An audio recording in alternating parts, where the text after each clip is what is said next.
챕2는 우리가 챕터 1에서 봤던 내용들이 소위 뭐였냐면 준동사에 관해서 봤었고요. 그 다음에 챕2는 명사절에 관해서 볼 건데, 레슨 1에 있는 부정사구, 레슨 2의 동명사구는 그래서 앞에서 배웠던 부정사 동명사랑 겹칩니다, 내용이. 그쵸? 그 다음에 레슨 3하고 레슨 4는 get절하고, 그 다음에 동격절이 나오는 거고요. 그 다음에 레슨 5의 if절이, 그 다음에 레슨 6의 what절이 나와서 소위 영어의 명사와 관련된 모양들을 싸그리 다 정리를 하시게 될 건데, 그 문장 자체가 사실은 품사를 이렇게 나눠 놓고 보면 동사를 중심으로 왼쪽에 오른쪽에 전부 다 명사가 놓이는 거잖아요. 근데 그 명사구나 명사절의 모양을 잘 이해하는 건 그래서 영어 문장을 읽는데 대단히 중요하거든요. 그래서 그 명사구하고 명사절의 모양을 한번 정리를 한번 해보죠.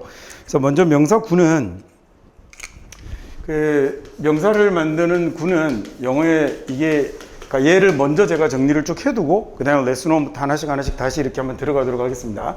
자, 구하고 절이라는 말을 뭐 설명드리지는 않아도 되겠죠. 그냥 두 개 이상의 단어로 되어 있는 하나의 품사처럼 쓰이는 말, 이런 걸 구 또는 절이라고 하는데, 그 중에서 주어 동사가 있으면 절, 없으면 구라고 부르는 거죠. 그래서 명사구나 명사절은 쉽게 긴 말을 명사처럼 만들어서 얘를 뭘로 쓰려고 하는 거냐면 주어나 목적어나 보어로 쓰려고 하는 거기 때문에 얘네들을 읽는 방법들을 알아두시는 게 이제 꼭 필요한 거죠.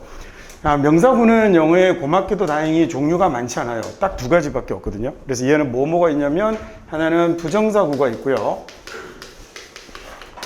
그 다음에 하나는 동명사구가 있습니다. 이건 뭐 이미 우리가 앞에서 챕터 1에서 배웠던 내용. 그 다음에 뭐 굳이 모양을 정리를 해서 써본다면 얘는 to 동사 원형의 모양으로 이루어져 있고, 그 다음에 동명사구는 동사 원형의 ing를 쓰는 형태로 이루어져 있죠. 당연히 뭐 하나의 단어로 되어 있으면 동명사라고 부르고, 뒤로 이렇게 모양들이 뭐 목적어나 이런 것들이 붙어가면 그러면 이제 동명사구라고 부르는 거죠. 자, 그리고 얘네들 명사구로 사용이 되니까 명사는 전부 주어, 목적어, 보어로 사용이 되는 겁니다. 그렇죠? 그래서 얘네들은 해석할 때는 뭐라고 해석하나요? 부정사구는 뭐뭐 하기, 그 다음에 뭐뭐 하는 것, 이렇게 해석하시면 되겠고, 그 다음에 동명사도 뭐뭐 함, 그 다음에 또는 뭐뭐 하기. 이 중에서 똑같이 하다라는 말을 명사로 바꾸는데, 그 부정사보다는 동명사가 좀 더 명사틱한, 좀 더 명사 같은 느낌이 나는 이런 말이 되는 거죠. 자, 얘네들이 그래서 주어로도 사용될 수 있고,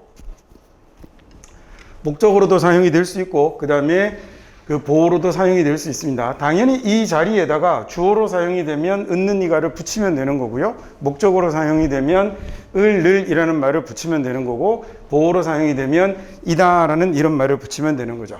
자, 그 다음에 얘네들이 주어 자리에 왔을 때, 그래서 이 구가 부정사구나 동명사구가 주어 자리에 왔을 때 저 부정사나 to do의 모양이나 그 다음에 또는 ing의 모양이 얘네들이 주어 자리에 왔을 때 쭉 읽어서 여러분에게 중요한 건 동사 앞까지를 끊어서 한 단음에 가서 해석을 하실 수 있는 거예요. 그렇죠? 이렇게 시작이 되면, 그러면 얘네들을 뭐뭐 하기, 하는 것 이렇게 읽으시면 되는데, 그냥 나머지는 이제 동사 뒤에 오면 뭐뭐 하는 것을 이렇게 읽으면 되는 거고, 비동사 뒤에 오면 이다라고 읽으면 되는 건데, 한 가지 조심하실 건 뭐냐면 얘네들이 부정사로 시작을 해서 to 동사 원형으로 시작을 하길래 주어인 줄 알고 읽어 나갑니다. 그 다음에 하나는 ing로 시작을 해서 주어인 줄 알고 쭉 읽어 나가는데, 나가다가 뭐가 나와버리는 경우가 있냐면 커마가 툭 튀어나와 버리는 경우가 있어요. 동사가 나올 때까지 쭉 가면 동사 앞까지를 다 주어로 읽으면 되는 거잖아요. 근데 가다가 커마가 툭 튀어나왔다라는 얘기는 얘는 결국 뭐 됐다라는 얘기냐면 뭐 했다는 얘기죠? 나 독립했다라는 얘기죠. 그러면 얘네들이 독립 성분이 되는 거니까 얘네는 뭐가 되냐면 부사가 되는 거예요. 그러면 여기 있는 부정사는 주어가 되는 게 아니라 뭐가 되냐면 부정사의 부사적 용법이 된 거고, 얘는 그러면 동명사가 되는 게 아니라, 그렇죠, ing가 부사로 쓰이는 거면 얘는 분사구문이 되는 거다. 그렇죠? 그럼 우리가 이미 챕터 1에서 배웠으니까, 자, 이렇게 됐을 때 주어 동사는 뒤에서 다시 시작하는 거니까 문장은 거기서 읽으면 되고, 얘는 그러면 뭐라고 해석하면 되는 거죠? 저렇게 나오면 얘는 뭐뭐 하려고, 뭐뭐 하기 위하여라고 이렇게 해석하시면 되는 거고, 그 다음에 이 자리에 나왔을 때는 얘는요, 뭐뭐 하다가, 뭐뭐 해서, 뭐뭐 함으로 등등 우리가 지난 챕터 1의 분사구문에서 7과에서 배웠던 방식대로 해석을 하시면 되겠습니다. 자, 그 다음에 그게 아니면 앞쪽이 이렇게 시작을 했을 때는 얘네들이 다 주어가 된 거니까 주어가 끝날 때까지 한 다름에 가는 거예요. 항상 영어는 주어 동사를 하나의 덩어리를 읽어야 될 건데 우리말하고 다르게 우리는 앞에 주어가 나오고 서술어가 제일 마지막에 나오지만 영어는 주어 서술어가 먼저 한 세트 등장을 한 다음에 뒤에 부연들이 나오잖아요. 그래서 동사까지 쭉 한 다름에 가는, 그래서 항상 그 영어 실력이 조금 안 되더라도 어떤 그 문장을 읽을 때 습관을 들이면 좋으냐면 동사가 나올 때까지는 일단 쉬지 않고 읽어 가셔야 되는 거예요. 그리고 동사가 나오는 걸 확인하고서야 그 앞쪽에 나오는 놈을 모양으로 잡으면 되겠죠. 자, 얘네들이 각각 아까 얘기 드린 것처럼 주어 자리에 들어왔을 때, 그 다음에 목적어 자리에 들어왔을 때, 그 다음에 보호 자리에 들어왔을 때 각각 해석을 하시면 되는데, 당연히 뭐 주어는 이 자리에 있는 이가 정도의 말을 붙여서 느낌을 잡으시면 될 거고, 목적어는 을 정도 이렇게 잡으시면 될 거고요. 이 자리에는 뭐 에게가 들어올 가능성은 별로 없죠. 그 다음에 보호이면 뭐이다라고 이렇게 해석을 하시면 될 겁니다. 단 좀 전에 얘기한 것처럼 주어로 사용이 되었을 경우에는 쭉 길게 가서 뭐가 끝날 때까지 동사가 나올 때까지를 확인하시는 게 중요한데, 나오라는 동사는 안 나오고 이런 놈이 나타나서 문장을 헷갈리게 만드는 경우 있거든요. 이 경우는 명사가 아니라 부사로 쓰인 거니까 요 모양으로 해석하실 수 있으면 되겠습니다. 안 어렵죠? 자, 그 다음 명사 절의 모양은요. 자, 절이다 라고 부르는 애는, 절이다 라는 말은 주어 동사를 데리고 있다라는 얘기인데, 이 주어 동사를 문장에 안긴 문장으로 만들어서 명사절을 만들어서 쓰려면 말이 괜히 어렵죠. 말만 어려운 겁니다. 말만. 그냥 이 명사절을 만드는 말은 앞에다가 뭐가 붙어야 되냐면 접속사나 관계사나 의문사가 붙어야 돼요. 이 문장을 이끌 수 있는 말은 영어에 접속사, 관계사, 의문사 세 가지가 있는데, 그 중에서 이 명사절을 만드는 접속사는요, 명사절을 만드는 접속사는 영어에 몇 개가 있냐면 딱 세 개가 있어요. 그게 뭐가 있냐면 that하고 if하고 whether하고 이렇게 딱 세 개가 있습니다. 그래서 만약에 여러분이 문장을 보시다가 얘네가 that으로 시작하는, 그 다음에 또는 이제 뭐 소문자일 수도 있겠죠. 이렇게 되고 접속사니까 뒤에 주어 동사가 붙어 있는 것들은 얘네들은 명사절이 되는 거죠. 그 다음에 접속사 중에는 또 뭐가 있냐면 if하고 whether도 있어요. 자, 당연히 이렇게 대문자, 소문자로 이렇게 두 가지로 쓴 건 주어 자리에 오면 대문자가 될 건데, 그 다음에 뒤에 보호 자리에 오면 목적어 자리나 이런 자리에 오면 소문자가 될 거니까. 그 다음에 이제 whether이라는 접속사도 있어요. 얘는 부사절로도 쓰고, 그 다음에 명사절로도 쓰죠. 자, 이렇게 되었을 때 얘네들은 접속사니까 뒤에 뭐가 이어지게 되냐면 주어 동사가 이어지게 되는데, 얘네들은 당연히 이 자리에, 말을 왜 이렇게 버벅거리죠? 얘네들은 해석할 때 that은 뜻이 없잖아요. 그러니까 얘는 뭐라고 해석하는 거냐면 주어가 동사 하다라고 해석하지 않고 주어가 동사 하다라는 말을 명사로 만들어야 되는 거니까 얘는 주어가 동사하는 것이라고 바꾸면 되는 거죠. 그래서 얘는 그냥 뭐뭐 하는 것이라고만 이렇게 해석하면 끝나는 거군요. 자, 그 다음에 if는 뭐라고 해석하는 거냐면 뭐뭐인지 아닌지라고 이렇게 해석하는 거죠. 그렇죠? 자, 그 다음에 whether이라는 말이 들어가도 얘도 뭐인지 아닌지 또는 A든 B든 이런 식으로, 이건 뭐 여러분이 잘 알 것 같습니다. 저렇게 해석하시면 될 거고요. 그 다음에 얘들도 공이 마찬가지로 얘네가 주어 자리에 쓰였느냐 아니면 목적어 자리에 쓰였느냐 아니면 보호 자리에 쓰였느냐에 따라서 각각 맞게 해석해 주면 되겠죠. 얘도 마찬가지로 뭐뭐 하는 것은 이라고 또 있는 이 가를 사용하시면 되겠고, 그 다음에 목적어이면 을 쓰면 되겠고, 그 다음에 보호이면 그 다음에 이다라는 이런 말을 쓰면 될 겁니다. 자, 그런데 얘는 이제 한 가지 주의하실 건, 만약에 얘네들이 주어 자리에 사용이 된다면요, 주어 자리에 사용이 된다면 해석을 할 때 조심하실 게 쭉 가다가 첫 번째 동사를 하나 지나서 그 다음에 동사가 나올 거예요. 그 동사를 문장의 정동사로 읽을 수 있어야겠죠. 왜냐하면 대시 if가 whether이 자기의 뭐 하나를 가지고 있을 거니까, 아는 동사 하나를 가지고 있을 거니까, 마스크가 왜 이렇게 자꾸 내려가죠? 자기의 그 아는 동사 하나를 갖고 있을 거니까 그 다음에 동사가 나오기 전까지를 읽어야 되는 겁니다. 자, 근데 여기서 if라는 놈은 사실은 이런 모양이 나타나지 않아요. 자, 왜 그러냐면 if는 이렇게 썼다라는 얘기는 주어로 썼다라는 얘기잖아요. if가 만약 뭐라면 하는 건 부사절이에요. 만약 뭐라면 하는 건 부사절이고 얘는 인지 아닌지라는 말이 돼요. 야, 부사절이라면 if 주어 동사 다음에 뭐가 나타날까? 얘처럼 똑같이 독립해야죠. 그래서 커마가 나타나고 주어 동사가 나오는 거예요. 근데 명사절이면 독립하지 않으니까 문장 안에 한 부분으로 사용이 되는 거니까 다른 문장 성분들과 함께 쓰이게 되는 거겠죠. 자, 규범 문법으로, 즉 아주 딱딱한 문법으로 if는 뭐로만 사용할 수 있냐면 목적어로만 사용할 수 있고요. 그 다음에 주어나 보어로 사용하지 못해요. 그런데 미국 사람들이 많이 써요. 그래서 글을 읽다 보면 이 자리에 명사절이 나타나는 거 한 번씩 볼 수 있는데 왜 우리도 그렇잖아요. 항상 문법적으로 올바른 말을 하는 거 아니죠. 예를 들어 이게 맞다라고 해야 되는데 요즘 사람들을 보면 그게 맞는다 이렇게 얘기하는 사람들이 있고 문법적으로 틀립니다. 그 다음에 야 이거랑 이거랑은 다른 거야 라고 해야 되는데 이거랑 이거랑은 틀린 거야 라고 얘기하는 사람들 있죠. 그것도 틀린 거잖아요. 근데 고치라 해도 사람들이 말 잘 안 들으니까 이게 미국 애들도 글을 읽다 보면 if가 주어로 쓰이는 거 여러분 자주 보실 수 있는데 규범 문법상으로는 안 됩니다. 한 10년 지나면 미국 애들도 바뀌겠죠. 자, 그 다음에 얘네들은 접속사 말고 그 다음에 또 뭐가 있냐면 관계사하고 의문사도 있죠. 영어의 관계사는 거의 대부분 형용사절을 만드는데요. 딱 두 개가 명사절을 만들어요. 그게 뭐냐면 하나는 관계대명사 중에서 명사절을 만드는 놈은 뭐가 있냐면 what이 있어요. 자, 근데 얘는 위에 나오는 접속사하고 다르게 관계대명사는 뒤에 주어나 목적어나 둘 중에 하나가 없는 거잖아요. 그래서 얘는 뒤에 주어가 나타날 수도 있고 안 나타날 수도 있어요.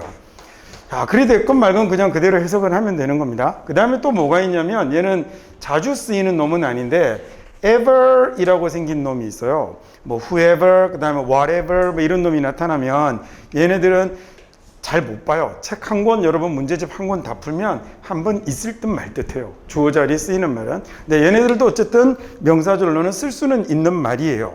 자, 그러면 위에 있는 얘는 뭐라고 해석하면 되냐면 what도 that하고 비슷하게 별 뜻을 갖고 있지 않죠. the thing which를 줄여 쓴 말이라 얘네도 뭐라고 해석하면 끝나냐면 뭐뭐 하는 것이라고 해석하면 끝이 나는 거예요. 자, 그 다음에 관계사는 관계사래 ever이라고 되어 있는 놈은 잘 안 쓰입니다. 얘는 뭐뭐든지라고 해석하시면 돼요. 예를 들어 whoever이라고 되어 있으면 누구든지 이렇게 해석하는 거예요. whoever comes first 이렇게 쓰면 comes first 먼저 오는 게 누구든지 또는 누가 먼저 오든지라는 이런 말을 집어넣어서 해석하시면 되고 당연히 얘네들도 주어 자리에 오면 은는이가 붙여서 하면 되고 목적어 자리에 을을 보어 자리에 오면 이다라고 해석하면 되는 거죠. 자, 마지막으로 하나 뭐가 있냐면 이제 의문사가 있는데 의문사는 뭘 의문사라고 하냐면 누가 언제 어디서 무엇을 어떻게 왜 이걸 의문사라고 그래요. 그래서 이 의문사는 국제 표준 약으로 어떻게 표기를 하냐면 WH로 표기를 해요. 얘도 뭐 대문자, 소문자 다 올 수 있겠죠? 얘도 마찬가지고. 그 다음에 의문사는 누가 언제 어디서 무엇을 어떻게 왜 뜻 그대로 해석하시면 돼요. 그 다음에 얘는 뭐지? WH를 쓰는 이유가 누가 언제 어디서 무엇을 어떻게 왜 중에 어떻게 how 하나를 빼고 나면 다 WH를 시작을 하죠. 그래서 얘를 공식적으로 국제표준약어로 저렇게 쓰는 거고 how도 여기에 포함되는 거예요. 다음 얘네도 관계대명사처럼 주어 동사가 올 수도 있고 자기가 직접 주어가 돼버리면 주어 없이 의문사로 오기도 하면 돼요. 자, 그러면 얘는 이때는 그냥 의문사의 내용대로 해석하시면 됩니다. 누가라고 해석해도 되지만 who는 사람이라고 해석해도 되고요. where이라고 하면 어디라고 해석해도 되지만 where는 장소라고 해석하셔도 돼요. 그래서 그 각각 의문사에 맞게 해석하시면 됩니다. 자, 그럼 이제 직접 요 모양을 가지고 우리가 문장들을 보면서 해석해 나가면 되는 건데 사실은 얘는 이만저만 많이 나오는 게 아니에요. 그럴 수밖에 없는 게 당연히 영어 문장이 주어 동사 목적으로 이루어진다면 주어도 명사이고요. 그 다음에 목적어도 당연히 명사이니까 동사는 얘가 모양이 별로 안 변하잖아요. 시제하고 수동에 지랄지랄을 해봐야 3단어, 4단어 정도 쓰는 거여서 얘를 중심으로 좌우로 만들어져 있는 주어 목적을 여러분이 주로 보게 될 거기 때문에 여러분이 문장에서 봐야 될 것들은 대부분 다 이것들이에요. 자, 그 다음에 얘네들이 예를 들어 목적어가 부정사구로 되었습니다 하는데 이 부정사의 목적어가 뒤에 또 명사로 나타나게 될 수 있거든요. 자, 어쨌든 이렇게 계속해서 명사들이 이어지고 물고 늘어지는 거기 때문에 영어의 명사를 해석을 잘하는 게 결국은 영어 해석을 잘하는 게 되는 거예요. 자, 또 한 가지 관건은 뭐냐면 이 명사를, 단일 명사를 꾸미는 말들. 얘들은 꾸밈을 받지 않지만 예를 들어 영어, 그 다음 원규, 분필, 칠판 이런 것들은 어려운 영어라든지 내가 10년째 공부를 해오고 있는 영어라든지 남들은 다 잘하지만 나는 못해서 너무 괴로운 영어라든지 이렇게 계속 영어라는 명사를 살을 찌우기 위해서 사용되는 형용사가 문장의 해석을 방해해요. 이렇게 두 가지거든요. 그래서 그 중에 하나, 상대적으로 형용사보다는 얘가 해석하기 더 쉽습니다. 그래서 얘를 눈에 보이는 대로 이제 또박또박 같이 하나씩 해석을 한번 해가 보도록 하죠. 자, 그래서 저 중에서도 특히나 목적어 자리에 나오고 이러면 조금 덜한데 얘네들이 주어 자리에 나오면 조금 쉽지 않아요. 그래서 앞으로 그것들을 위주로 좀 보시게 될 건데 to나 ing를 이렇게 시작을 하면 중요한 건 뭐냐면 쭉 계속 가세요. 쭉 계속 가다가 뭐가 나올 때까지, 동사가 나올 때까지를 일단 끊는 거예요. 그래서 그러면 여기서 여기까지가 다 뭘로 해석이 되어야 되는 거죠? 싸그리 다 주어로 해석이 되고 그 다음에 아 얘가 주어 동사로 이렇게 연결이 되어 있구나 라고 생각하시면 되고, 단 아까 여기 말씀드린 것처럼 부정사나 ing가 나왔는데 가다가 컴마 찍고 독립해버리면 쟤는 명사가 아니니까 이렇게 해석하시면 됩니다. 되셨죠? 그쵸? 그 다음에 밑에 있는 놈들도 마찬가지. 얘네들은 그러면 대절리라든지 그 다음에 여기서부터 의문사까지 y까지 전부 다 얘네들은 특징이 뭐냐면 뒤에 뭐가 하나 먼저 나올 거예요. 동사가 하나 나올 거죠. 얘를 지나가야 되는 겁니다. 첫 번째 동사는 얘는 누가 데리고 있는 거예요? 얘네들이 데리고 있는 거니까 얘네들을 이만큼 다 묶어서 얘네들을 모조리 다 주어로 볼 수 있어야 되는 거고요. 그리고 나서 그 다음에 나타나는 동사를 문장의 정동사로 봐야 되겠죠. 자, 물론 조금 더 복잡한 것들은 동사가 또 여러 개도 나타날 수 있겠죠. 그러면 그때는 이제 뭘 생각하시냐면 영어에서 동사를 나눌 수 있는 말은 세 가지가 있다더군. 접속사, 관계사, 의문사가 나타나면 얘네들은 안긴 문장을 만들어서 절을 만든다더군. 그래서 얘네들이 나타나면 그 동사를 지나가야 되는 거예요. 자, 만약에 그래서 예를 들어 접속사가 하나 보였어요. 시작하면서 하나 보였으면 첫 번째 나타나는 동사는 문장의 정동사가 아닐 거예요. 야, 그래서 두 번째 동사가 나오길 기다렸는데 관계사가 나오면 얘도 동사 하나를 아닐 거고 얘도 문장의 정동사가 아닐 거예요. 그 다음에 다시 또 하나 접속사가 안길 수 있겠죠. 이러면 또 동사가 나올 거예요. 그리고 나서야 뒤에 가면 뭐가 나타날 거냐면 동사가 연속해서 이렇게 나타나면 그러면 여기서 여기까지를 싸그리 다 뭘로 볼 수 있어야 되냐면 다 주어로 읽을 수 있어야 한다는 거죠. 결국 그래서 주어 부분 찾는 걸 열심히 잘하고 나면 이 명사 구나 절에 대한 이해도는 확 높아지게 되는 겁니다. 그 다음부터는 아주 세세하게 개별적인 단어들을 정확하게 해석을 잘하는 법이라든지 이런 것과 관련이 된 거거든요. 그래서 지금부터는 제가 여러분한테 하나 부탁하고 싶은 게 다음 이제 예문 첫 번째 거 갖고 설명을 다시 드릴 건데요. 그 해석을 하다가 어려우면 곧바로 해석판을 찾거나 이러지 마시고 정확하게 영어라는 언어는 우리말하고 달라서 자기 자리가 딱 정해져 있는 언어거든요. 우리말은 위치 이동을 조금씩 막 해도 되지만 영어는 그게 안 되는 언어예요. 그래서 그 자리에 그 단어를 그 자리 값에 맞게 또박또박 읽어 나가는 훈련들을 좀 계속 해보시면 그러면 그게 몸에 배면 여러분이 우리말처럼 완벽하게 읽을 수 있습니다 라고 얘기하면 그건 좀 뻥이지만 그래도 영어의 문장 구조를 잘 잡거나 모르는 단어가 나타나는 게 해석을 과도하게 방해하거나 하는 건 여러분이 막을 수 있어요. 자, 물론 한 문장에 단어가 20개인데 거기서 단어 4개를 모르고 이러면 해석할 수 없어요. 그건 해석할 수 없지만 뭐 10개, 20개의 단어로 되어 있는 한 문장에 단어 하나를 모른다고 해석을 못하는 일은 사실 생기지 않거든요. 여러분이 한국어를 한번 생각해 봐요. 만약에 경제 지문이나 이런 걸 준다든지 법 그 철학책 이런 걸 주면 모르는 단어 많이 나오지만 그냥 읽잖아요. 그러면 적어도 수능에서는 여러분한테 문장을 따지고 분석하라는 게 아니라 지문 전체의 내용을 이해해서 주제를 찾으라고 요구를 하는 거니 그걸 여러분이 못하게 될 가능성은 없단 말이에요. 근데 보통 너무 영어 공부를 할 때 우리가 대부분 어떤 식으로 머릿속에 공부를 많이 해왔냐면 영어 단어에 해당되는 한국어 단어를 갖다 놓고 머릿속에서 영어 문장이 아니라 한국어 단어로 우리말의 의미가 통하게 말로 글짓기를 하는 경우들이 너무 많아요.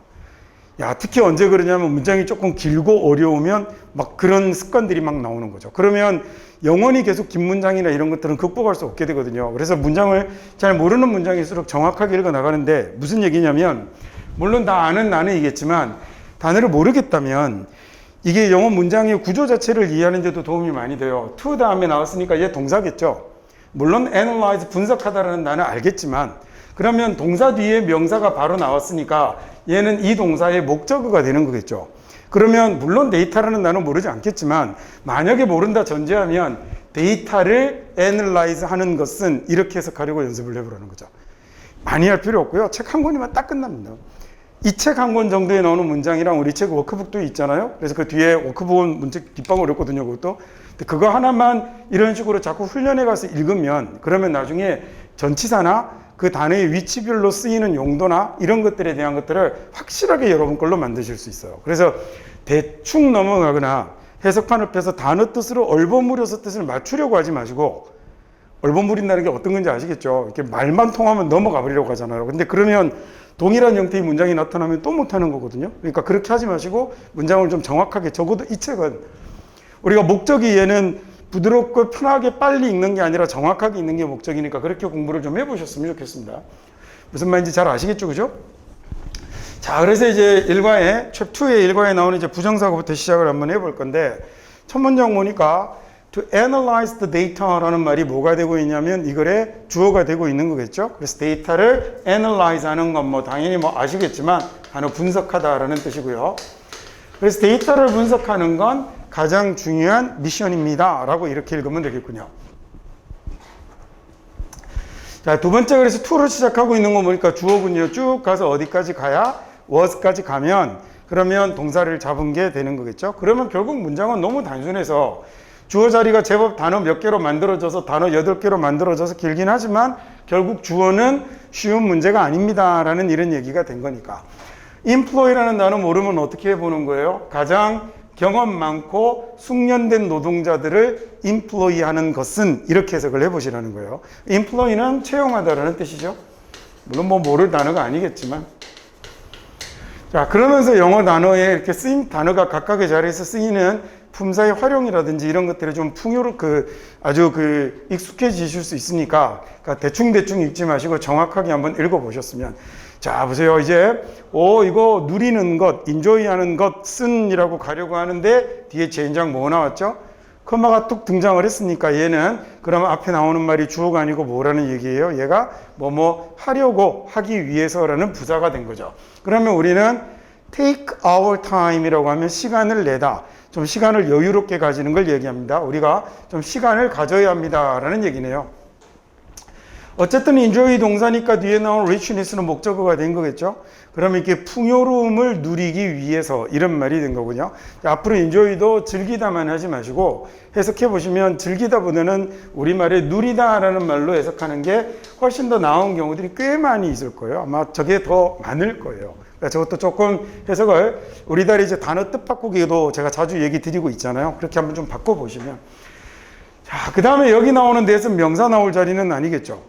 자, 그런 게 아까 얘기했던 것처럼 정확하게 읽기 연습을 하다 보면 이런 것들이 감각적으로 빨리빨리 길러집니다. 그러면 얘는 richness를 꾸며주는 형용사에 해당이 된다라는 거 알거든요. 형용사 챕터 3에서 하겠습니다.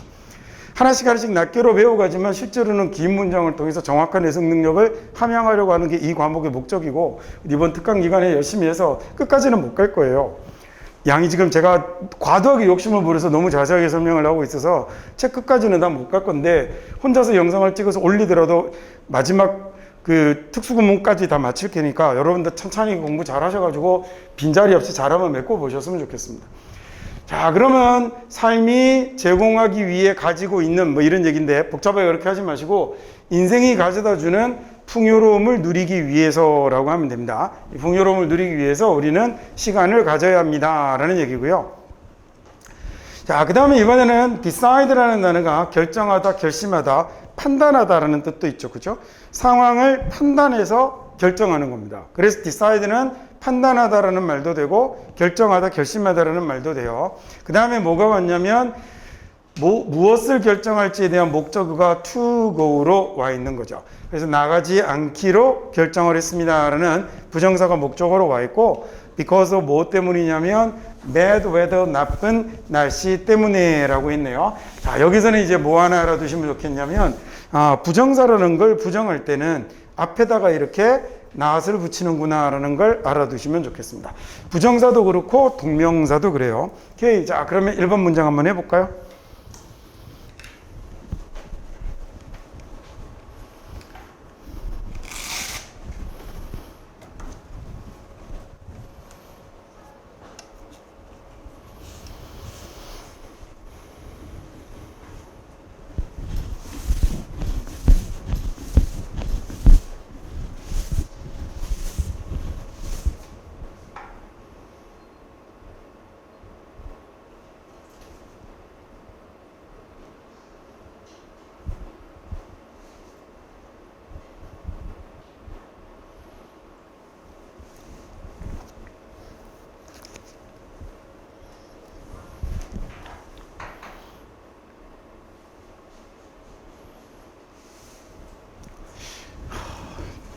쉽지는 않습니다.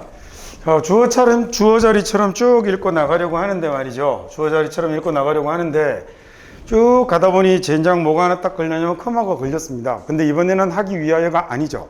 바로 알아챌 수 있는 건 주어가 안 나오고 without이라는 전치사구가 나오니까 얘가 부사구겠군요. 그러면 여기서 여기까지에 이렇게 양쪽 커마에 둘러싸여 있는 말이 뭐가 된 거예요? 삽입된 거죠. 삽입되었다라는 얘기는 얘도 독립되어 있는 놈이군요. 여러분 우리말에도 독립성분이란 거 있죠? 국어문법 배우면. 그러니까 얘도 독립되었다는 얘기니까 얘도 부사군요. 그러니까 실은 얘는 뚝 떼다가 이 삽입되어 있는 놈은 뚝 떼다가 뒤로 붙여도 되고 앞으로 붙여도 상관이 없는 거거든요. 그러면 기본적인 영어 문장의 구조는 여기서 점프해서 어디로 가게 되는 거냐면 이쪽으로 바로 이렇게 이동하게 되는 거군요. 그럼 여기 있는 restrict라는 말이 동사가 된 거죠. 앞에 있는 부정사가 주어가 됐으니까 부정사구나 동명사구나 또는 접속사, 관계사, 의문사, 절이 이끄는 구나 절은 단수거든요. 그래서 이 자리에 뭐가 나타나냐면 3인칭 단수 동사의 표시가 나타나게 되는 거죠. make the choice니까 선택하는 것 이렇게 하면 되네요. 선택하는 것. to express feeling 감정을 표현하기를 선택하는 것. 여기 선택하다라는 말을 동사로 보면 얘가 목적어처럼 쓰인다라고 생각하셔도 좋고 그 다음에 아니면 감정을 표현하기 위해서라고 해석하셔도 상관없습니다. 감정을 표현하려고 선택하는 것이죠. 자, 무엇에 의해서 감정을 표현하는 걸 선택하냐면 carving a specific form from a rock. carve라는 단어가 새기다, 조각하다라는 단어고요. 자, carve라는 단어를 모르면 제가 좀 전에 어떻게 읽으라고 그랬어요? carve하는 것으로 이렇게 읽으면 by ing를 알고 있다는 얘기가 되는 거거든요. 그러면 그때는 어떤 형태들이 나와도 상관이 없는 거죠. specific이라는 말은 특정한이라는 얘기입니다. 특정한 형태를 from a rock이니까 by에서 특정한 형태를 새기는 것으로 이런 감정을 표현하기로 선택하는 것은 이건요 restrict라는 단어는 제한하다라는 뜻이죠. 무엇을 제한하는 거냐면 예술가를 상당히 제한하게 됩니다라는 말이죠. 자, 무엇 없이 아주 높은 기술이나 컬러의 사용 없이라는 얘기군요. 높은 수준의 기술이나 컬러를 사용하지 않고서 바위에다가 돌에다가 이런 특정한 형태를 새겨서 감정을 표현하기로 선택을 하는 건 그 예술가를 상당히 제한하게 됩니다라는 말이 됐습니다. 됐죠? 자, 다음 2번 문장 해볼까요?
처음에 to give라고 나오고 있는 말이 주어가 되겠죠. 그래서 어디까지 갈 수 있어요? is까지 확인을 할 수 있군요. 그러면 주어는 대체로 appropriate 합니다 라고 하고 나서 when이라는 뭐가 나타났냐면 부사절을 이끌 접속사가 나타났으니까 문장이 저기까지로 일단 내용 하나가 일단락이 되고 다시 시작이 되어 가는 거겠죠.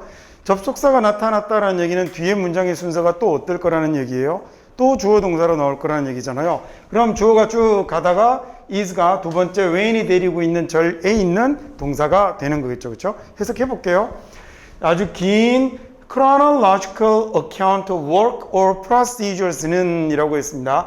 account라는 단어가 설명이니까 긴 설명을 하는 건데 chronological이라는 단어가 수준이 너무 높네요. 잘 모르겠거든요. 그럼 해석할 때 어떻게 할까? 얘가 명사가 여기 있으니까 얘 AL은 뭐라는 건 알 수 있어요? 형용사라는 걸 알 수 있죠. 자꾸 그렇게 생각을 하셔야 영어가 정확해집니다. 그러면 아주 긴 chronological 설명을 하는 것, 이렇게 해석할 수 있으면 되는 거예요. 어떤 말인지 아시겠죠? 한 곳만 악착같이 그렇게 버텨보시면 영어의 단어는 아까도 얘기한 것처럼 자기가 놓여야 하는 자리가 정해져 있는 거기 때문에 그때는 영어의 문장 구조를 진짜 꿰어찰 수 있어요. 이미 영어를 좀 다들 하잖아요. 그래서 몇 년을 했는데 영어를 이미 하는데 약간씩 비어있는 부분들이 있거든요. 그걸 이체하면서 다 없애버리면 돼요. 그러면 이제 그 정확성을 기반으로 그 다음에는 영어를 독해 공부를 하면 좀 빠르게 읽고 이런 것들을 연습하면 속도도 많이 붙고 그 다음에 굉장히 유연하고 부드러워지는데 비어있는 부분을 해결하지 않고 이렇게 소위 학생들 말로 양치기, 문제만 풀어죽기는 건 1년이고 2년이고 3년을 내도 성과가 없는 거예요.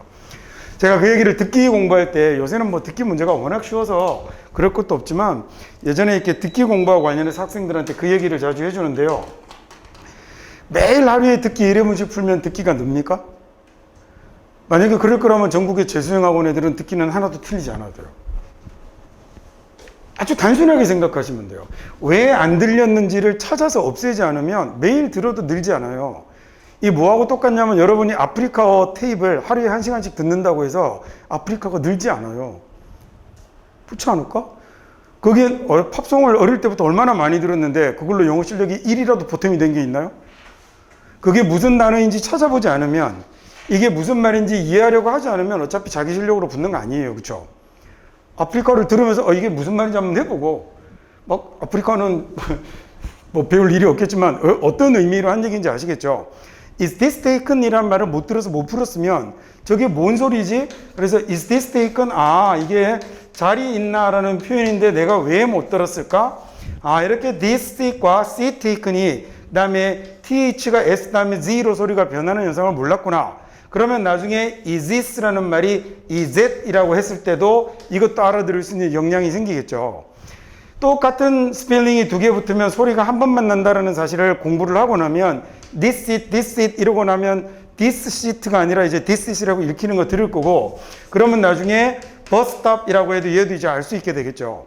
그래 seat taken도 역시 seat taken이 아니고 seat taken이니까 is this taken이라고 소리가 들렸었구나. 그래서 내가 못 들었구나라는 걸 알고 나면 그 다음에 내가 칠판에서 지워도 is this taken 이러면 다 들리거든요.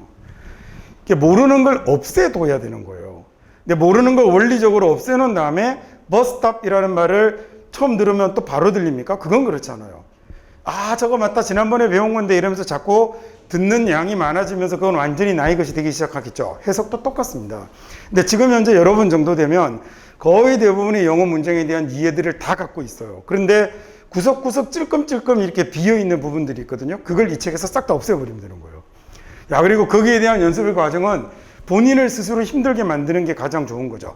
대충 우르르르 지나가잖아요. 그러지 마시고 만약에 여러분이 이걸 아주 긴 그런 chronological account라고 이렇게 해석할 수 있으면 그러면 저렇게 많은 문장이 필요한 게 아니에요. 왜냐하면 영어는 그 자리가 정해져 있기 때문에. 그렇게 해서 2차 강권 정도만 잘 맞추면 뭐 해석의 달인까지는 되지 않더라도 그래도 영어 문장의 모양을 못 봐서 어려워하거나 힘들어하거나 할 일은 없는 거죠. 자, 그래서 긴 크로노라는 말이 들어가면 얘는 전부 다 시간하고 관련 있는 말이 됩니다. 그래서 여러분 뭐 조금 좋은 시계 이런 데 보면 뭐 크로노그래프 막 이렇게 적혀 있는 거 있거든요. 그 크로노그래프라는 말이 시간을 그래프 기록했다라는 얘기가 되는 거예요. 그래서 얘는 시간 순서의라는 이런 말입니다. 또는 조금 어려운 말로 연대기라고 하죠. 요 말에 해당되는 거예요.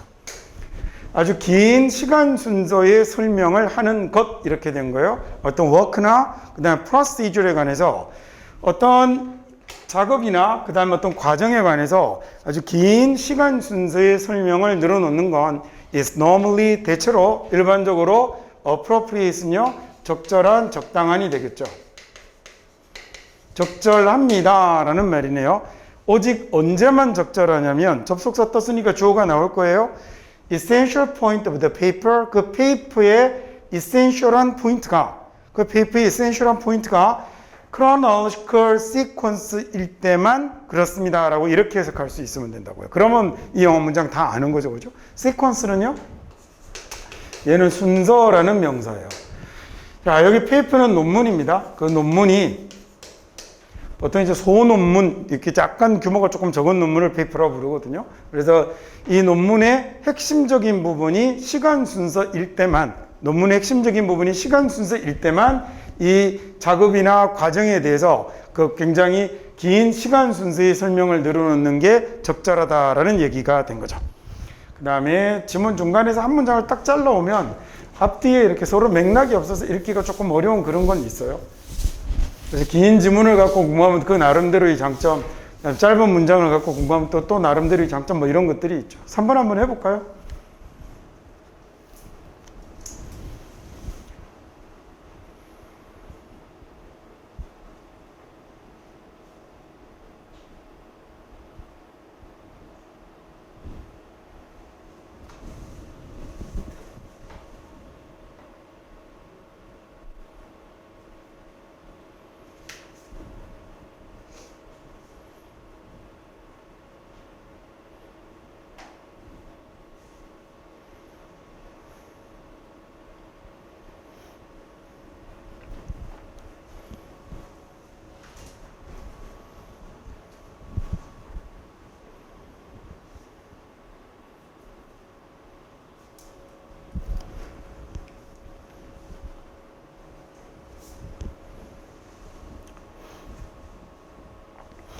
이번에 있는 커마는 하기 위하여 아니죠. 문장이 완료되는 겁니다. 여기 means가 지금 동사잖아요. 그렇죠? 그래서 여기가 to read critically가 주어가 되고 means 동사가 되고 means의 목적으로 to read analytically가 오게 된 거죠. 그래서 read critically 비판적으로 읽는다라는 건 자, 나중에 이제 조금 유연하게 해석하실 때는 비판적으로 읽는다는 의미는 이렇게 가시면 돼요. 그럼 분석적으로 읽는다는 것이죠. 이렇게 가면 해석 아주 잘하는 거죠. 자, 비판적으로 읽는 건 의미합니다. 보통 우리나라 영어 참고서는 그렇게만 해석이 되어 있잖아요. 근데 너무 과도하게 우리말 어순에 맞게 해석하는 경향이 좀 있기는 해요. 근데 그건 뭐 꼭 나쁘다고 할 수 없는 게 잘 가르쳐 드리려고 책 저자는 그렇게 썼을 수도 있으니 그래도 조금 편하게 읽으시는 게 더 좋을 것 같아요. 자, 비판적으로 읽는다는 의미는 분석적으로 읽는다는 건데 우리 위치는 앞에서 한번 다뤘죠. 얘는 무조건 뭐로 바꿔서 읽으면 된다? and is로 바꿔서 읽습니다. 자, 그리고 그건 이렇게 가요. 그리고 그 의미는 이렇게 하면 편하겠군요. 자, 그리고 그 의미는 to question 질문하고 그리고 to think 생각하는 거죠. 뭐에 관해서? written material in front of you 당신 앞에 있는 그 쓰여져 있는 자료, 저 글로 되어 있는 자료를 얘기하는 겁니다. written material에 관해서 의문을 제기하고 그리고 생각한다라는 의미가 되는 거죠. 자, 그 다음 4번 문장 한번 해볼까요?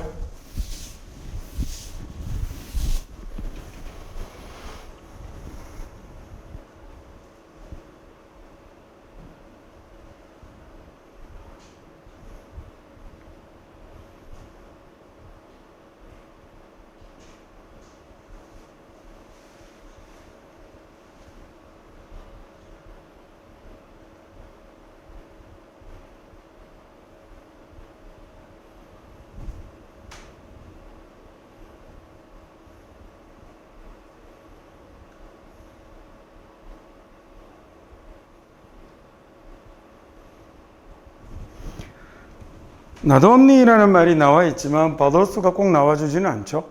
꼭 써야 되는 건 아니니까. 물론 자기가 쓰려고 하려면 이 세미콜론 다음에 나오는 문장을 but also를 이용해서 만들어 줄 수도 있겠죠.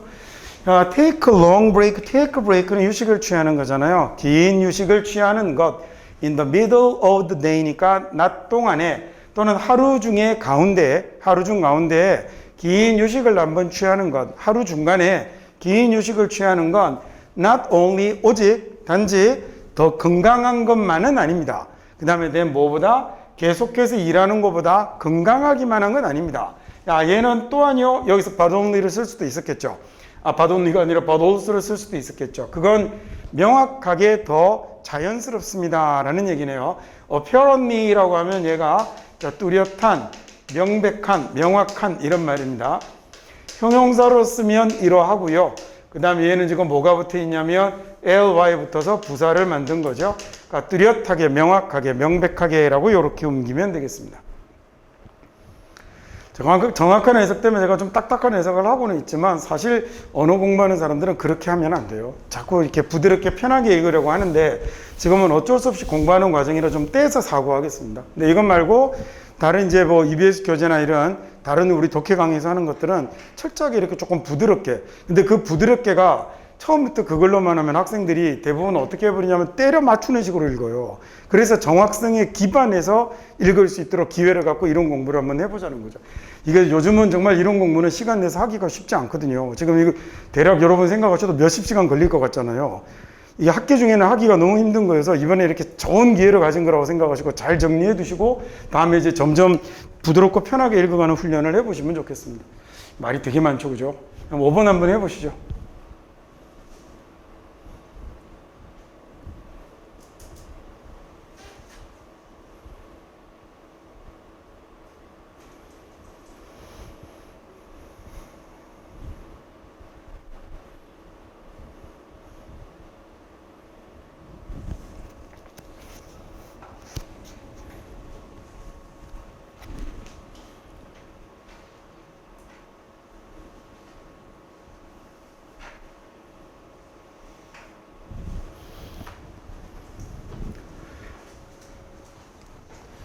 자, want라는 놈이 동사일 거고요. 당연히 to know가 목적어입니다. 근데 얘 말고 만약에 여기 나오는 know를 또 동사로 보면 얘를 동사로 봤을 때 뒤에 나오는 말은 목적어가 되고 있는 거죠. 얘가 목적어 하나, 그 다음에 얘가 목적어 둘, 그 다음에 and 목적어 세 번째가 이렇게 걸려 있었습니다. 지금요. 자, 그 다음에 여기서 이제 이 know라는 동사 뒤에 지금 뭐가 나와 있냐면 know라는 동사 뒤에 세 개가 지금 의문사절이 세 개가 붙어 있죠.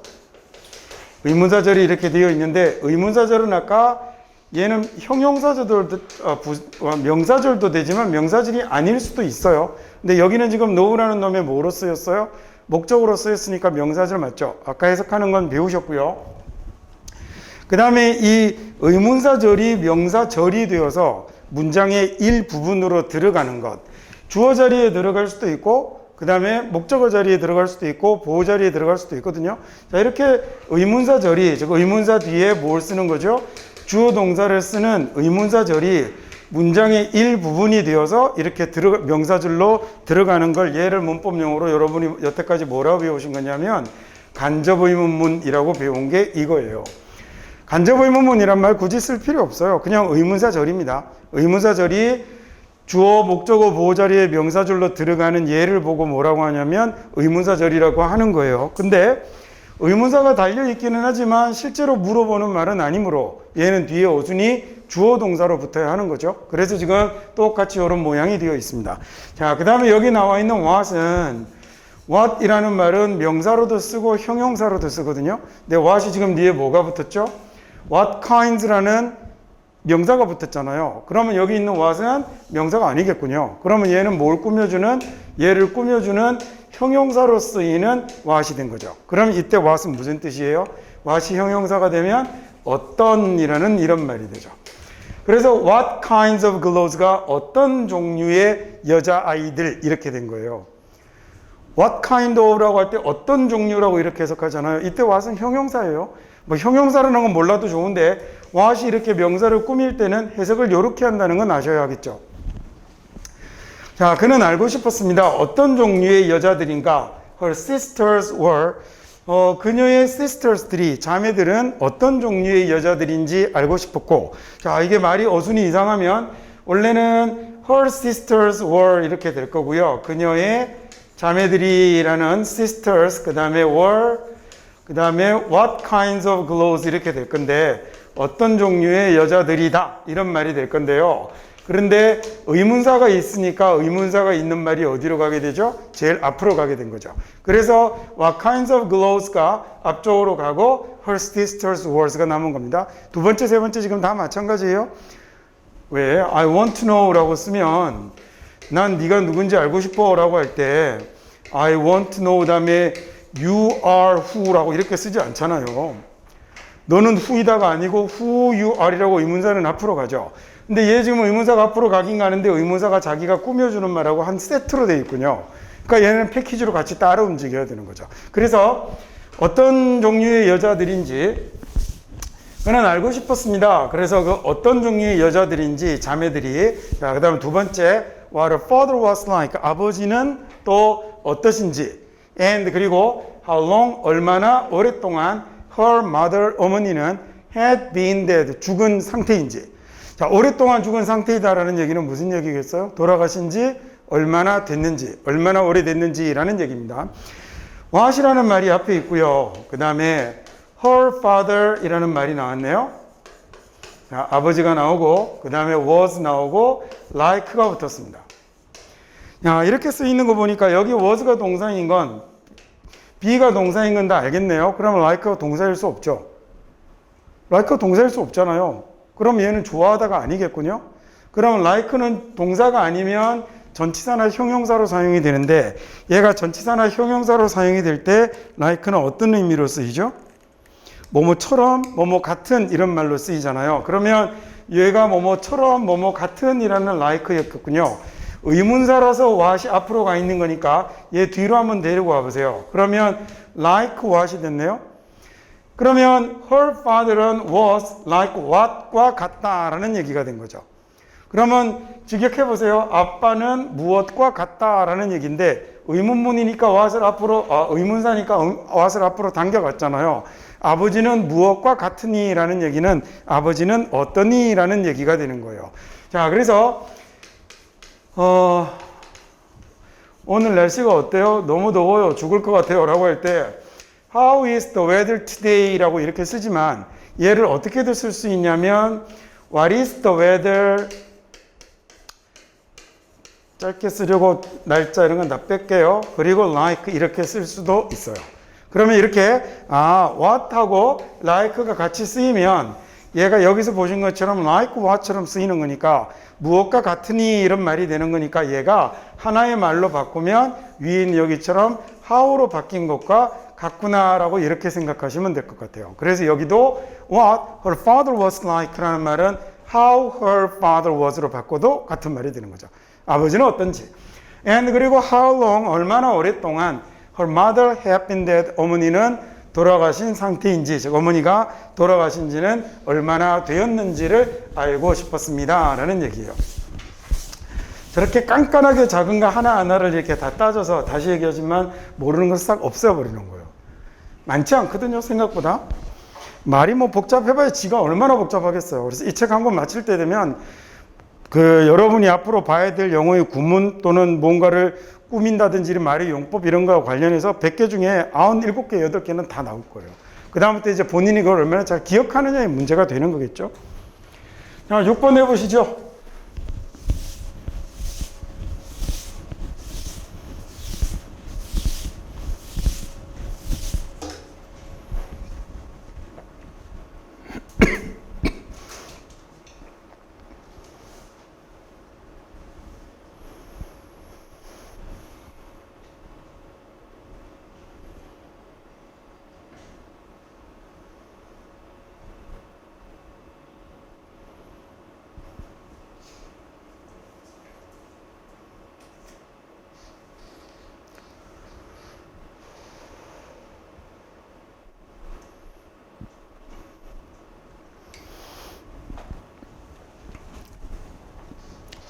when으로 시작을 했는데 주어 아니다 그죠? 어떻게 할 수 있죠? 가다가 컴마로 끊어졌네. 주어 아니었고 뒤에 주어 동사가 다시 나오는 거 보니까 얘는 부사절이었군요. 그러면 when이 뭐뭐 할 때가 될 텐데 네가 시도할 때입니다. 무슨 시도를 했죠? 자, 뭔가를 하려고 시도했다가 뭐 했을 때? 실패했을 때라고 이제 부사절 끝나고 문장의 주어는 여기서 시작하는 거겠죠? 당신은 have ask yourself 자신에게 물어보아야 합니다. 야, 물어보다라는 말이 이렇게 ask 쓰고 나면 그 다음에 소위 간접 목적어 오고 직접 목적어 오고 이런 식으로 많이 쓰는 사형식 동사잖아요. 간접 목적어나 직접 목적어나 다 뭐예요? 다 명사입니다. 그래서 지금 그 명사 자리에 우리가 지금 이제 명사 공부하고 있는 거니까 여기 yourself라는 간접 목적어 나오고 여기 있는 why you have failed to do 라는 말로 여기까지가 뭐가 되고 있는 거냐면 직접 목적어에 해당되는 말을 의문사절로 쓰고 있는 거겠죠. 자, 네가 실패한 이유라고 해석해도 좋고요. 왜 실패했는지라고 해석해도 좋습니다. 그 다음에 to do what you intended를 여기 나오는 do를 또 여러분 동사로 보면 이 do에 해당되는 말이 목적으로 또 여기에 온 거죠. 그죠? what은 뭐라고 해석하더라? 뭐뭐 하는 것. 그러면 네가 의도한 것을 하는데 실패한 이유 이렇게 해석이 되는 거겠죠. 자, 이 책 하는 동안은 정확하게 또박또박 해석해 봅시다. 당신이 뭔가를 시도했다가 실패했을 땐 자신에게 물어보아야 되죠. 왜 실패했는지 하는데, 무엇을 하는데 실패했냐면 네가 의도한 것을 하는데 실패한 이유를 스스로에게 물어보아야 합니다. 7번 해보시죠.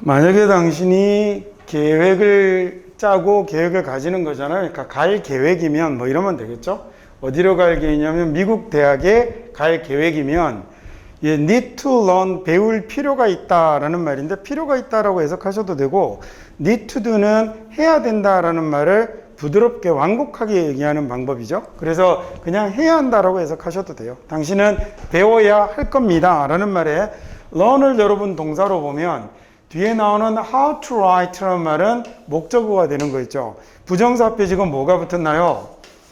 부정사 앞에 의문사가 붙었죠. 자, 이렇게 의문사 뒤에 부정사가 붙어 있는 이런 말들은 전부 명사입니다. 자, 부정사가 명사일 때 명사구인 부정사 앞에 의문사가 붙어 있는 거라고 생각하시면 돼요. 해석하는 건 전혀 어렵지 않아서 어떻게 쓸까라고 하셔도 좋고 쓰는 방법이라고 하셔도 좋습니다. 그래서 앞에 나오는 의문사하고 뒤에 나오는 동사를 합쳐서 해석을 해주시면 됩니다. 자, 꽤나 잘 쓰는 법을 배워야 하거든요. for, 왜냐하면 for이라는 놈이 전치사로 쓰는 거 말고 얘가 접속사로 쓰면 이때 의미가 뭐가 되냐면 because가 되죠. 지금 뒤에 보니까 문장이 따라 붙었어요. for 전치사 아니고 접속사입니다. for이 접속사가 되면 왜냐하면이라는 말입니다. 자, 왜냐하면 당신이 미국에 갈 계획이면 이 글을 꽤나 잘 쓰는 법을 배워야 하는데, 그 다음에 왜냐하면 많은 에세이 과제가 있을 거니까요. 에세이는 작문이고요. 책 뒤에 수필이라고 해석을 달아두긴 했는데 시험에 원래 사용이 됐던 해석을 그대로 사용해서 수필이라고 해두긴 했는데, 수필이라기보다는 에세이는 자기의 주장이 담긴 글을 주로 에세이라고 합니다. 그래서 뭐 작은 소논문 이런 걸 에세이라고 하거든요. 그래서 아주 많은 에세이의 과제들이 있을 거니까요. assign이란 말이 할당하다라는 동사고, 그 다음에 MAT부터 가면 명사죠. 그래서 제가 가끔씩 여러분 나눠드리는 과제장 이런 데 보면 homework, 그 다음에 오른쪽에 있는 단어가 assignment라고 되어 있죠. 자, 그게 그래서 과제라는 단어가 되는 거예요. 자, 그 다음 이번에는 8번 문장 해보시죠.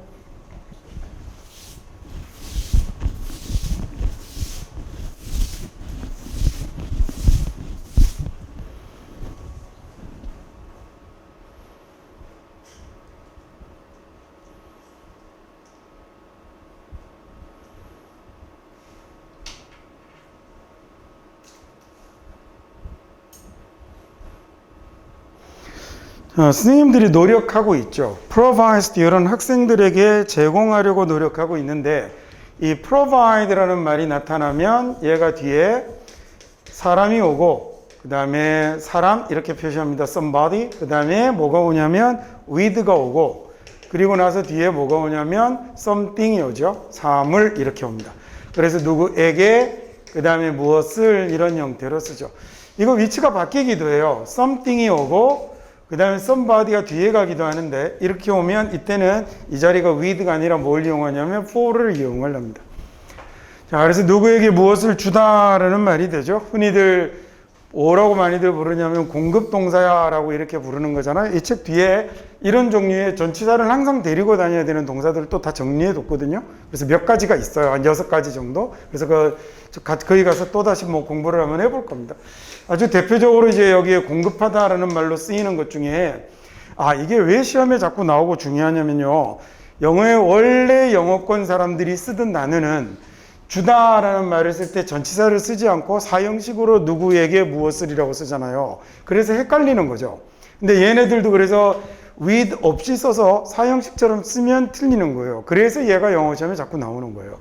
provide나 supply라든지 뭐 furnish나 그다음에 equip이나 이런 단어들이 아주 대표적인 자주 나타나는 단어들이거든요. 이러면 누구에게 무엇을 이라는 말이 돼서 학생들에게 주려고 애를 쓰죠. 학생들에게 뭘 주려고 하시냐면 사람 간의 업무나 사람 간의 과제나 그 다음에 kinesthetic 프로젝트를 내주려고 하는 겁니다. 그리고 뭘 통해서? some 테스트를 통해서 말이죠. 몇 가지 테스트를 통해서 사람끼리의 사람 간의 태스크나 kinesthetic 프로젝트를 주려고 하십니다 라는 말이 됐죠. 단어를 모른다고 그냥 가려고 하지 마시고 방금 했던 것처럼 kinesthetic 프로젝트를 이렇게 해석하는 연습을 자꾸 하시면 좋겠습니다. 얘는 이제 근육의 근력 운동의 이런 말이거든요. 근육의 이렇게 해도 좋고 근육 운동의라고 이렇게 해도 좋고요. 근 운동 프로젝트를 내주려고 하십니다 라는 이런 말이 됐습니다. 이번과는 시간이 좀 꽤 걸리고 있다고 그죠? 이제 2개 남았습니다. 9번 한번 해보시죠.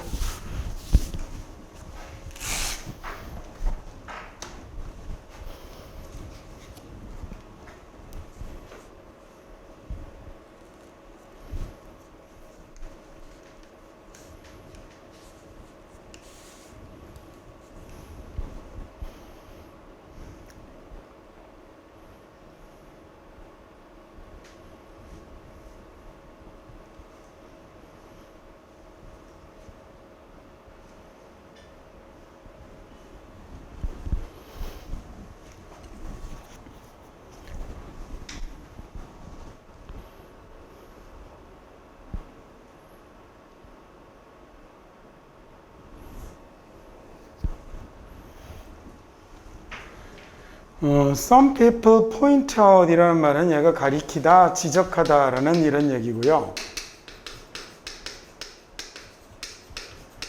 그 다음에 이제 that 나왔죠. 그래서 무엇을 라는 자리에 이제 목적어 자리가 뜨는 겁니다. 주어 동사가 다시 뜨겠죠. 정부가 cannot afford to 라고 이렇게 쓰면 뭐뭐 할 여유가 없다, 뭐뭐 할 형편이 안 된다 라는 얘기예요.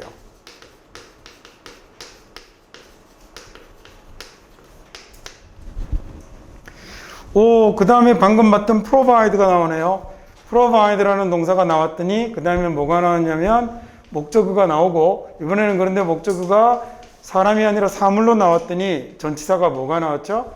for이 나왔어요. 그죠? 그리고 누구에게라는 말이 방금 앞에 8번 문장에서 가르쳐 드린 것처럼 뒤로 갔군요. 그리고 나서 이제 because라는 부사절이 딸려 나왔으니까 또 한 번 문장은 끊어진 거고, 내려가서 and로 다시 한번 또 끊어내고 있으니까 문장은 저렇게 단을 하나씩 차근차근 순서대로 읽어가면 되는 문장입니다.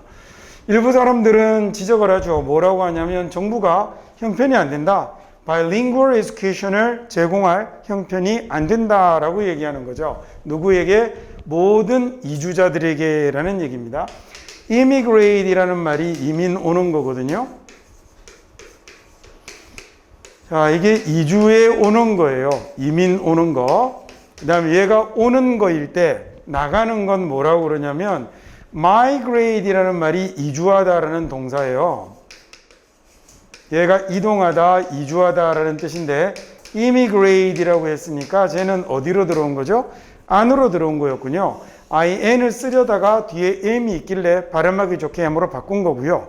얘를 그러면 이번에는 앞에다가 밖으로라는 e를 써서 emigrate이라고 쓰게 되면 얘는 안으로 들어오는 게 아니라 뭐가 될까? 밖으로 나가는 이민 가다, 이주에 가다라는 이런 말이 된 거죠. 동사 뒤에다가 ant 붙이면 뭐 되나요? 동작의 주체 되죠. 형용사가 되기도 하지만 동작의 주체가 되기도 하죠. 그래서 저기 있는 immigrant이라고 쓰면 이민 온 사람이네요. 자, 이렇게 여기는 복수형 쓴 거고, 당연히 여기도 그러면 emigrant이라고 쓰면 얘는요 이민 나간 사람이 되는 거겠죠. bilingual이라는 말의 앞에 by라는 말은요, 얘는 숫자 2를 나타내는 말입니다. by라는 말은. 그래서 바이링구얼이면 두 개 언어 교육을 제공해 줄 형편이 안 된다라는 얘기죠. 자, 예를 들어 요즘 이제 동남아에서 그 한국인들과 결혼하면서 들어와서 한국인이 되는 여성분들 많잖아요. 그러니까 그런 사람들에게 예를 들어 이제 필리핀에서 오신 분이면 한국어를 가르쳐 줘야 될 거 아니에요. 그때 필리핀어로 한국어를 가르쳐 주는, 그 다음에 그런 걸 bilingual education이라고 그러는 거죠. 한국어로 제가 지금 여러분에게 영어 가르치고 있잖아요. 이게 bilingual education이에요. 그냥 하나의 언어만 사용하면 그때는 monolingual이 되는 거예요. 그러니까 모든 이민 온 사람들에게 bilingual을 제공해 줄 수 있는 그런 형편은 안 되죠. 왜냐하면 too many different language, 너무 많은 다양한 언어들이 있으니까. 그리고 it would be impossible, 이거 우리 챕터 1에서 배운 거네요. it would be impossible, 불가능해요. 또는 불가능한 건 뭐 이렇게 가셔도 되겠습니다. bilingual 프로그램을 가진다는 건 for every language의 모든 언어에 그 bilingual 프로그램을 가진다는 건 불가능합니다 라는 문장이죠. 챕터 2 레슨 1의 마지막 10번 문장 한번 해볼까요?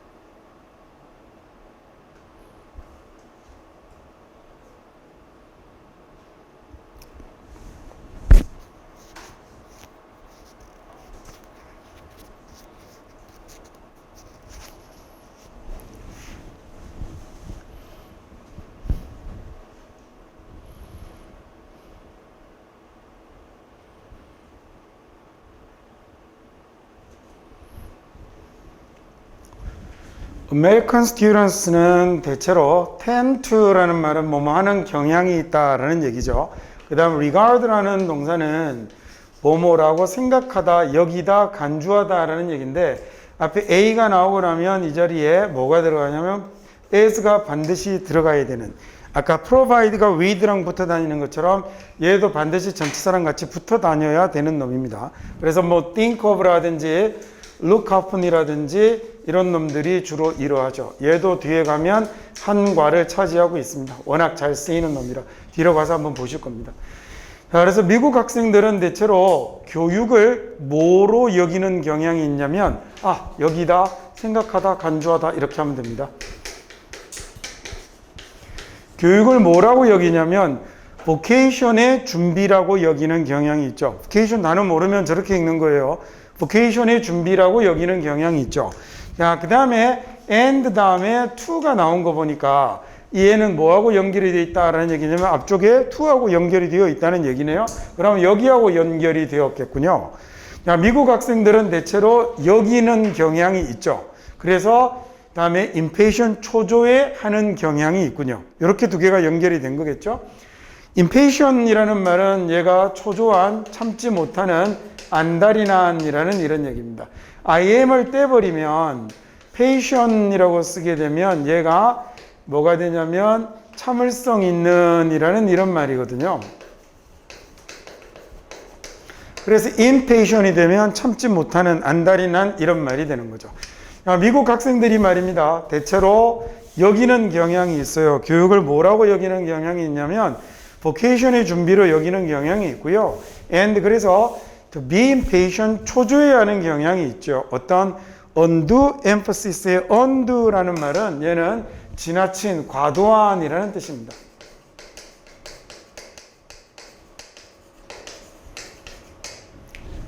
어떤 지나친 emphasis 대해서, 과도한 강조에 대해서 뭘 과도하게 강조하면 좀 이렇게 초조해야 하는 경향이 있습니다. on 뭐에 대한 강조냐면 subject, 뭐를 과목 문제네요. 자, 과목 문제라는 명사 다음에 뒤에 주어 동사가 다시 나오면 얘는 앞에 있는 명사를 꾸미는 말이잖아요. 챕터 3에서 배우겠습니다. 뭐 이미 다 사실 알고 계신 거겠지만, 자, 자기들이 생각하는 거예요. 뭘 생각하냐면 dubious라는 형용사는 좀 의심쩍은, 수상스러운 이런 말이에요.